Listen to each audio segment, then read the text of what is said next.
What's up? What's up? What's up, guys? This is another fantastic edition of the Fantasy Football KE. And as usual, I am your boy, Papa D, Papa Deno, Papa Disaster. Welcome all aboard to the Fantasy Football Show. And today I wanted to talk about the transfers. Wanted to brief you up on what is happening in the transfer world, in the football transfer world. So a lot has been happening. A lot has been happening in the football transfer show. As you all know, teams are getting geared up for the new season. Teams are preparing to go live. And as you all know, my people, the Gunners here. I usually rep the Gunners. This is a no-brainer for everyone who has been following the channel, who has been following the podcast. And aside from, there's been nothing much on the Ghana side of things, but I will brief you up as things go by. So in the meantime, let me bring you what has been going on, what has been happening live. As you all know, the season has started. That is for championship. The championship season has started. Yeah, today it actually started yesterday. Yesterday, Blackburn were playing against Derby County. Preston were playing against Sheffield United. Sheffield United won 2-0, and then Blackburn won 4-2. Yeah. So but this one is not about the football season. This one is majorly about the transfer show. So without much further ado, let's get on into it. Let's get right into it. Yeah. So Chelsea have made a blockbuster signing. Yeah, as you all know, Chelsea, they're out there trying to sign anyone and everyone who is available. So Chelsea have signed. They have signed Pedro Neto. They have signed Pedro Neto from Wolves. And the deal is a 60 million move. Pedro Neto from Wolves. He joins in Chelsea on a 60 million transfer, signing in. I don't know if he's in one of those slavery deals. I like to call them the slavery deals. You know, the 5 year, the 10 year, the 8 year, the 8 year deals. You know, you're trapped in a club. Things are not going on well, and maybe you don't have much of a choice between living and staying. So that is basically what happens when Chelsea signs you. Yeah. So Chelsea have signed Pedro Neto from Wolves for a reported 60 million fee. That is a club record for Wolves. Wolves. That is proper good money. 60 million euros. That is around 54 million pounds. For my people there who deal with the money markets. So Chelsea have signed Pedro Neto from Wolves. And they've paid 51.4 up front, and then 2.6, 2.7 there will be coming back in add-ons. Then Spurs, yeah, Tottenham Hotspurs, they have gone all big. Remember, they never replaced Harry Kane. They just slotted in Richarlison up front and also tried playing in captain Sonaldo, aka Son, up front. But it proved to be really not much of a choice. It was not really working up front, so they've now gone all in. They've gone all in for a striker, and they've gone for Bournemouth's Dominic Solanke. Dominic Solanke has joined Spurs on 65 million pounds. 65 million pounds, bro, manze. And you know, out of that money, Chelsea are getting something, because you remember Dominic Solanke was from Chelsea's academy. He's a boyhood gunner, by the way. It's sort of a complicated deal with this one. He's a boyhood gunner who was in the Chelsea academy. Then he was sold to Liverpool. Then Liverpool later sold him to Bournemouth. Alongside Jordan Ibe. You remember that guy, Jordan Ibe? Yeah. So that's pretty much it. So Spurs have signed Bournemouth Dominic Solanke for a reported 65 million pound deal, and he signed in on a 6 year deal. Kijana signed on a 6 year deal. Things are happening, Wagwan, man. Clubs are going all in for strikers. And I think my club is the only one which has settled in. So Spurs have signed in Dominic Solanke for 65 million pounds. And on paper it looks like it's a good deal, but then again, you never know with Spurs. Things just you can't never really tell again. So Spurs Spurs signed Dominic Solanke for £65 million.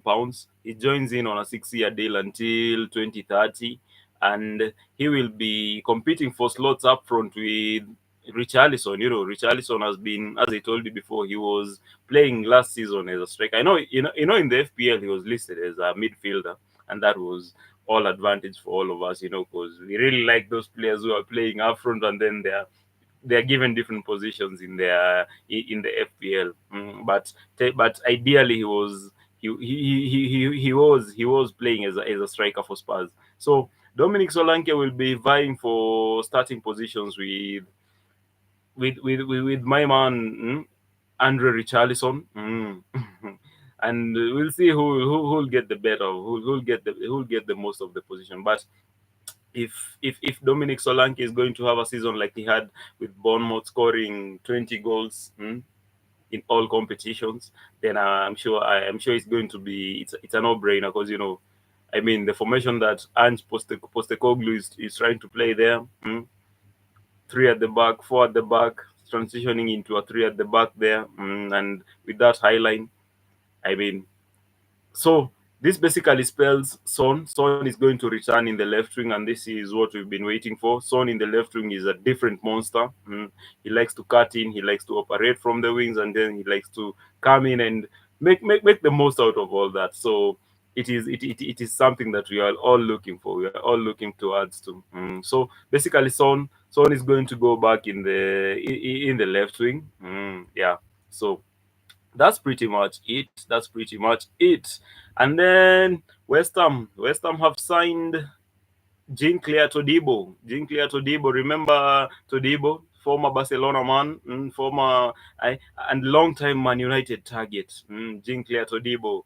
He has joined in West Ham on a season-long loan from OGC Nice, and this one comes as a surprise because I mean we all thought he was going to go to Man United. Even me, I myself, I thought he was going to go to Man United, but it seems like he's West Ham have beaten Man United to the punch, and they've stolen Jean Claire Todibo.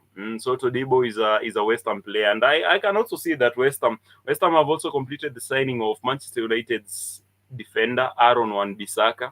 Aaron Wan-Bissaka has joined in West Ham on a 15 million deal. He's joining in on a 15 million pounds. And the medical is slated for Sunday or Monday there to finalize the exit of Wan-Bissaka. And Wan-Bissaka's move to West Ham, it opens up a lot. It opens up a lot of things because it was holding up Manchester United, because they've also been in talks to sign Bayern Munich's Moroccan right back. No, no, no, Nosir Mazrui. Yeah, Mazrui. So Mazrui is going to join Manchester United on on a 20 million deal, 15 million upfront, 15 million pounds, and then 15 million euros, and then 5 million in add-ons. So basically, it's basically the money they are receiving from West Ham for Wan-Bissaka. They are basically channeling it back to the transfer for the transfer of Mazrui. And Manchester United have been looking for a right back to compete with Diego Dalot, a right back who's gonna be pushing for positions, pushing for slots up front, who's gonna be pushing up front, like joining in the attack, delivering up front. Because on Bissaka, as good as he is on one-on-ones, as good as he is defensively, he just not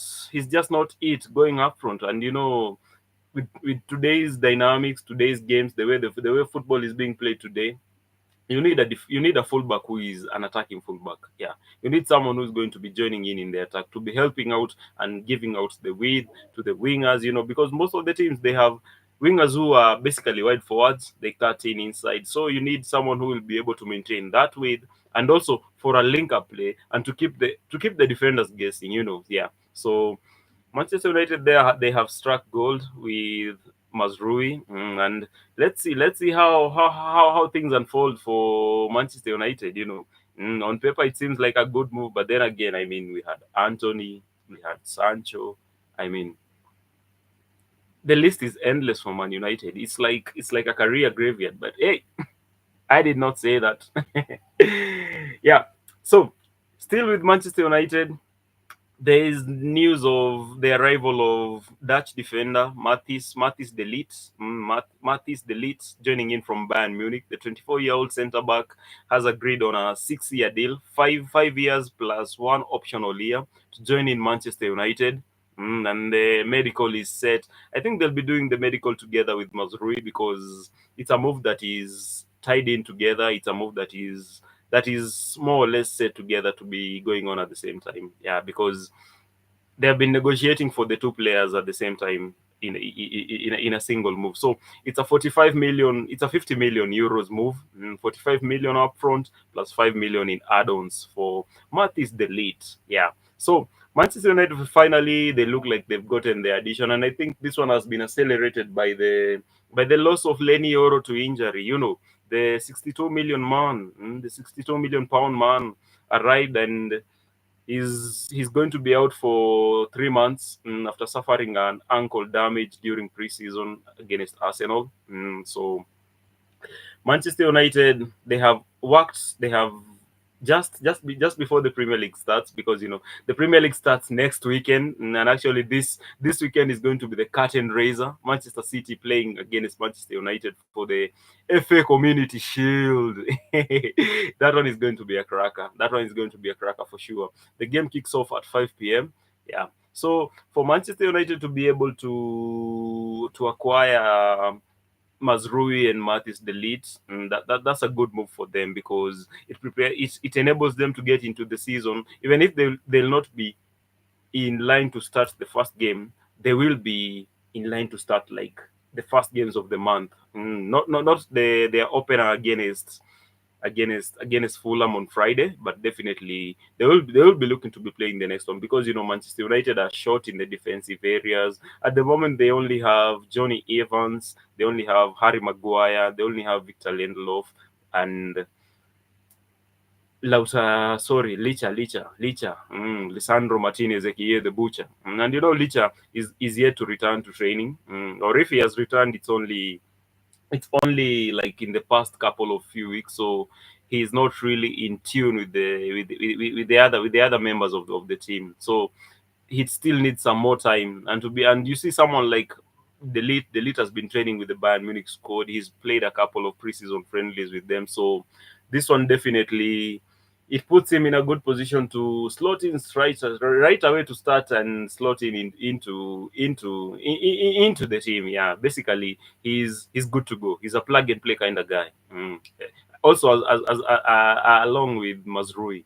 Yeah. So for Manchester United, it's a good option. It's a good option to have. Yeah. For now, they can now at least feel. I know Manchester United fans, they can get that sigh of relief. Finally. I know you guys understand. Yeah. So basically, that is how things are going on in the transfer market so far. And also Chelsea are looking to complete the signing of Atletico Madrid striker Samu Omorodion, the Spanish striker. The 20-year-old Spanish striker is set to join Chelsea on a 7-year deal. Those slavery deals, as I was telling you. So Samu Omorodion is going to join Chelsea for 35 million pounds. And this guy has hardly played. He has less than 20 appearances for Atletico Madrid. And it's funny how people are moving for mad prices having played barely nothing. Anyways, the transfer season, and Chelsea are signing anyone. So you guys, mkae rada, Chelsea ikiwapata mko maraundi hivyo mtaani, they'll probably give you a contract. And Chelsea they are paying good, and they are long-term contracts. So even if you're on a 60k, 40k per week, for an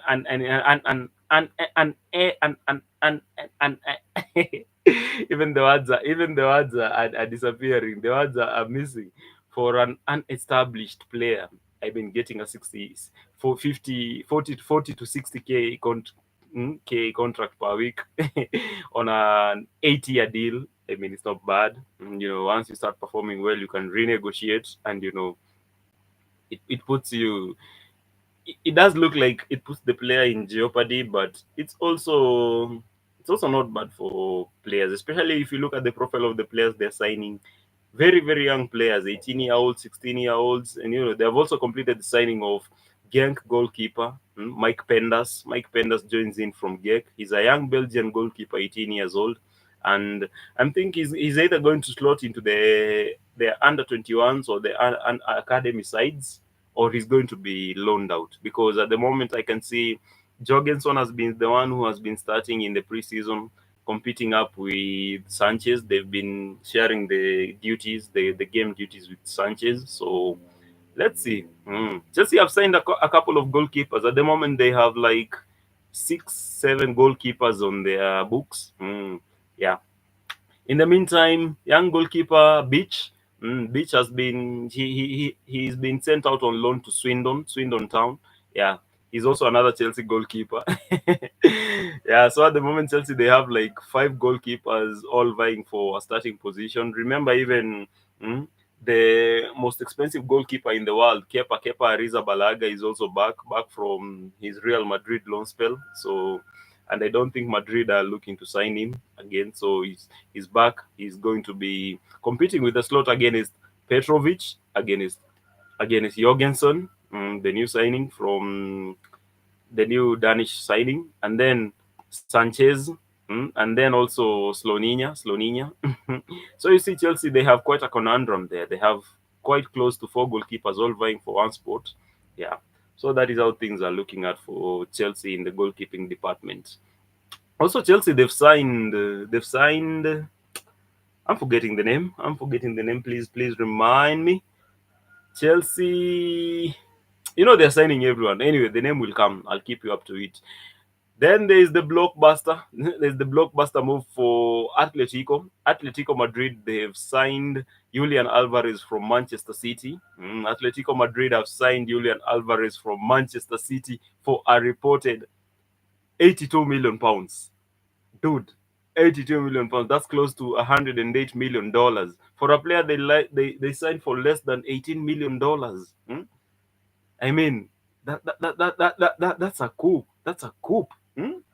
And he was signed it back in 2022, so he's played less. He's hardly played more than 2 years for Manchester City, and he's gone to Atletico Madrid for 95. Okay, the deal is a 95 million euros, 75 million paid up front, and 20 million in add-ons. I think those are performance-related add-ons, because I don't think they'll be appearance related. Yeah, but then again, the deal is yet to be clarified. And the details of the deal are yet to be clarified. But I suspect it is also a long-term contract for Julian Alvarez at Atletico Madrid. And he's a World Cup winner. He's a two-time Copa America winner. He's a two-time Premier League winner. He's a Champions League winner. I mean, the list is endless. His accolades they just flow and flow. He's a UEFA Super Cup winner. He's a Club World Cup winner. I mean, he's won it all. He's an FA Cup winner.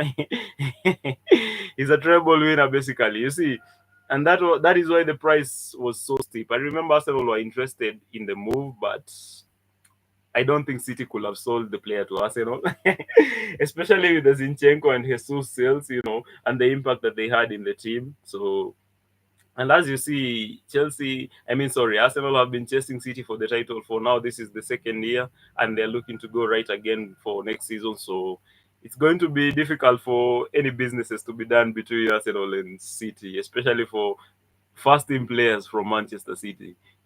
Also, Arsenal have already they have already done another coup from Manchester City, taking in scout and analyst from Manchester City. He's joining Arsenal. I can't remember the name, but I'll keep you up to it as things go by. So you see, business between Arsenal and Manchester City, they are not exactly. It's not exactly going to be cool like like business as usual. But I mean, sometimes if the price is right, I know that the teams will sell. But at the moment, it's not as guaranteed. So that is how things are looking at in the transfers. As I told you, Mazrui and Delete are joining Manchester United. Mazrui will join in on a 20 million euros move.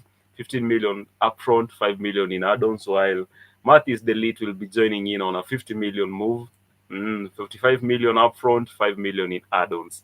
And Wan Bissaka is joining West Ham for 15 million, 15 million pounds.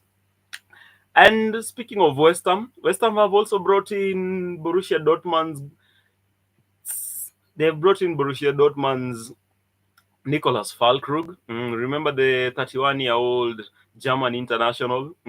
Yeah, he's been very, very clutch for Dortmund, scoring very, very key goals in their UEFA Champions League campaign that they ended up losing in the final to Real Madrid. Yeah, so Falkrug joins in West Ham on 30 million euros move, and it's a good price. It's a good business for BVB, and BVB themselves, they are looking to release Yusufa Mukoko is going on loan to Marseille. Yeah, Roberto Di Zerbi is doing some exciting signings for Marseille.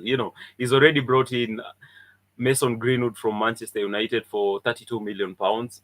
So he's now looking. He's already now also acquired Yusufa Mukoko from BVB on loan with an option to buy. And apparently, I'm hearing Edin Ketia, that forgotten Arsenal man. Edin Ketia is set to join Marseille on a loan move. Yeah, it's a loan with an obligation to buy. The price is capped at 30 million euros. Finally, Arsenal have gotten what they wanted because Marseille have had a couple of bids knocked back by Arsenal, including the latest one was it was a 20 million pounds move. Sorry, it was a 20 million bid, 20 million pounds bid from Marseille for Edin Ketia, but Arsenal were reliant and insisting on 30 million euros. That is basically 25 million pounds. So Arsenal look like they have reached an agreement with Marseille on the structure of the deal because initially the two bids that they were knocked back, the first one, the structure was not good. The structure was not the one Arsenal wanted, and even the valuation was not the one Arsenal wanted. But the second one, despite the valuation not being what Arsenal wanted, but the structure of the deal was exactly how Arsenal wanted it. So now it seems like Marseille, they also have to check out on FFP and all, because at the moment clubs have to be very careful because FFP is no joke. If you think it's anything, can you try and ask Everton? So clubs are really looking to play it safe and to work out deals that they will not be a problem for them. So that is how things are looking. Marseille already they agreed a 5-year deal with Edin Ketia, and personally, as a Guna, I think this is the best move. This is the best move for Edin Ketia. I mean, I haven't rated him that much for Arsenal because he hasn't gotten the opportunity to really show his thing, or he has not even impacted himself into the team based on the opportunities gotten. So it's been it's been a touch and go for Nketiah. So I think that one is the best move. It's the best move for all parties. He frees up and open the wages because you see he was on 100k per week at Arsenal, and I think for a player that is mostly sitting on the bench with less than he actually had 6 goals. He has never scored more than 6 goals in the Premier League all season. So you can say maybe last season was his best performance. So you see, for a player of that type to be sitting on the bench on those wages, I mean, it does not help the team. It doesn't help the health of the team, the financial health of the team. Considering it now opens up a slot in the attack department. Arsenal, maybe they can sign another forward, maybe a wide forward, because I don't think Arsenal are going to go for a striker. But anyway, I'm open to being surprised. But based on how I'm seeing things and how Arteta has been speaking during the preseason and his conferences and his post-match and pre-match comments, I don't think Arsenal are going to sign a striker. Most likely, maybe a wide forward. They've been linked with the Yilmaz, the Turkish winger. And there are also links with Nico Williams, the young Spaniard, the young European winner. But that is always going to be a difficult deal. They were linked with Pedro Neto, But Chelsea have done the thing, and looking at his injury record, if he can be able to stay fit, he was the perfect player. He was the perfect player because he's comfortable. He can play on both flanks. He can play on the right wing. He can play on the left wing, and basically he can also finishing because his finishing is quite good. And being as a lefty, he likes to cut in. You all saw him in moves last season. He's a very young, exciting player, and still only at 24 years old. He's he's set to perform really, really well in the football sector. But if Chelsea can keep his fitness, if they can maintain his fitness, it can be a very, very good addition for him. Yeah, it can be a good addition for them. Yeah. So that is how things are looking at in the transfer market. And then again, sorry, before I forgot, former Arsenal winger Nicolai Pepe. Nicolai Pepe has joined in Villarreal from Trabzonspor. He joins in from Turkey. He joins in Villarreal on a 4-year deal. He joins in the Yellow Submarines, and the Yellow Submarines have also signed in. Yeah, sorry. It's not the Yellow Submarines. I meant Sevilla. Sevilla have also signed in Kelechi Iheanacho. We posted a couple of these transfers by the way. We posted them on our social media pages. You can check out our Instagram page. You can check out our Twitter page at Fantasy Footy KE. Yeah, so a lot of these transfers, most of them, we already posted them on the social pages, on the social media pages. So we like to keep you updated on how things are going on in the transfers. We don't want you to get caught out of hand. We don't want you to be to be blindsided by things. We want to keep you in the know. Tunataka mkae right. Sorry, something choked me. I think it's a fly. Eh, Anyways, as I was telling you, tunataka mkae rada with how things are going on in the transfers. So we basically like to keep you updated with everything on when they're happening, how they're happening, and as things are going on. Also, again, as I told you, Pedro Neto is joining in Chelsea. Yeah. So aside from all that, we also have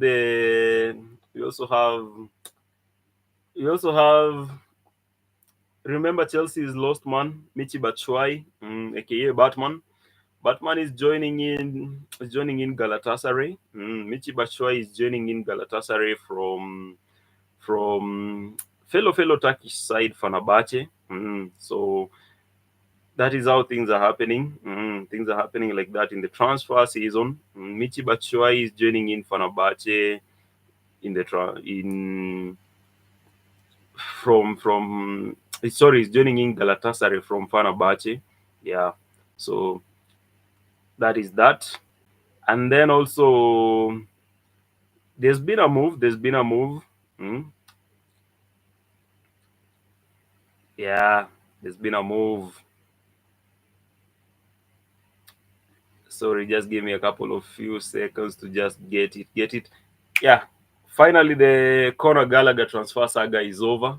Conor Gallagher is joining Atletico Madrid for 42 million euros. 42 million euros. The Spanish side are looking good. They've already signed Lenormand from Real Sociedad, the European winner, the Spanish defender.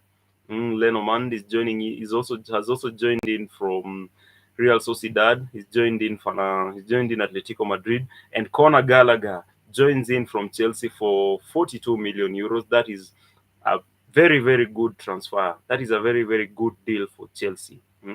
That is a very, very good deal for Chelsea for a player who only had one year remaining on his contract because his contract was up in 2025. Yeah. So for a player whose contract was up in 2025 to get in 42 million euros, that is around 34 million pounds. That is proper good money for Chelsea. And he's an academy guy, so it's all straight profit. But I don't like the way Chelsea have treated Conor Gallagher. Threatened him with they threatened to kick him out of the team They threatened to kick him out of first team training with the rest of the team if he did not sign a new contract. They had already tried to signing him down to a longer contract, already offering him two contract options, but the England international refused. And I think he was always looking out for a move, because he's been one of Chelsea's best players. If you look at it, he's been one of Chelsea's best players. By the if in terms of last season's performance, he had the second most assists in the team, 7. He had the second most chances created in the team, 53. I believe is behind Cole Palmer. And then he won the most duels, with 212. He had the most tackles with 52. He had 43 interceptions, which was a club high. And also, he won the possessions the most time for Chelsea, 221 times. So basically, he was one of Chelsea's best performing players. I know Blues fans will not agree with these ones because, I mean, the team was shoddy all the way through, but I mean, even in the times